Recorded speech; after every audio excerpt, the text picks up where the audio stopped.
When the wind isn't blowing, Ravenswing is pushed by a Suzuki 20 horsepower, 4-stroke, 2-cylinder outboard motor. The 9,000-pound, 40-foot long boat's a lot of work for a small outboard. And on some light wind trips, this motor gets used 24 hours a day. Last November's 5-day solo trip began with a day of motor sailing, but I failed to check the oil before departure, and I think overnight I roasted the engine. Thankfully, the wind kicked in, and the remaining 450 miles of that trip was all done under sail. The oil sump looked like metal soup, and it was time for a replacement. But instead of a new $5,000 motor, Anton found an eBay listing for a $450 exact replacement powerhead with less than 50 hours on it. It was from a reputable Suzuki dealer who had stripped down an insurance claim electrical fire motor, and they sent the powerhead right to my door. And so with the engine brought back home and the workbench all cleared off nice and clean, it was time to take this engine and strip it down to get to the block so we could do the swap. I took a couple dozen photos during disassembly, pointing to myself where things routed and what went where. And as a first-timer, I went overboard with the listed order of operations, but it was nice to have.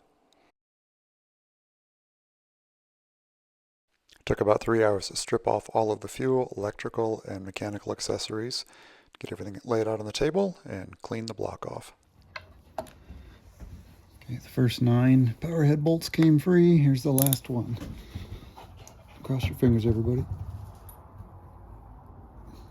Oh yeah, there we go.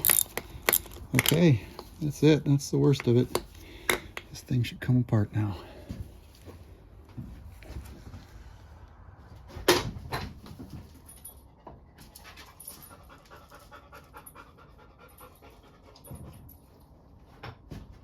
Okay, 1 20 horse power head. Oh, that's the dipstick. Okay. All right. We'll check out and see how the water passages are looking.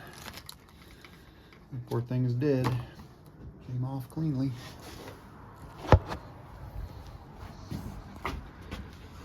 There's the oil sump. But if we clean it up, we're going to find a lot of little particles in there. Okay, we can't put it back together until we get this gasket, the air intake gasket. Let me check my list. There might be another one. Otherwise, it all came out easily.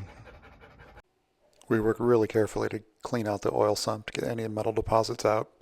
I used a can of brake cleaner and some diesel fuel and a whole bunch of compressed air. Finally, was satisfied we could get on to rebuild. Then it was a bit of prep on the new power head and a final cleanup of the old base and bolted them together. Okay, we're cruising through the reinstall. All the shifting linkages back. Just put the wiring harness on, starting with the coils up here. This whole unit encompasses the starter motors. This whole thing came off with a big chunk.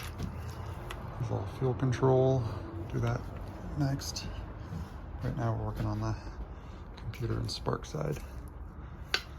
Temperature probe back on. There's a little bit of a rotted thing, so I made my own grabber. Just about to put this heat sink back on. Just did some grounds. We'll keep going with all this stuff. Got the wiring harness back on. It's the computer and the fuel system. Fuel comes in here. First filter, evaporator, high pressure pump back here, injectors over here, electronics on the injectors. Still have to put on the air intake, but I'm still missing that gasket, waiting for that to come in. Right now we're going to put on the pull starter cover and finish mounting the this heat sink and starter clip. That took a few hours, but finally it was all back together, and guess what? It looked exactly like it did before.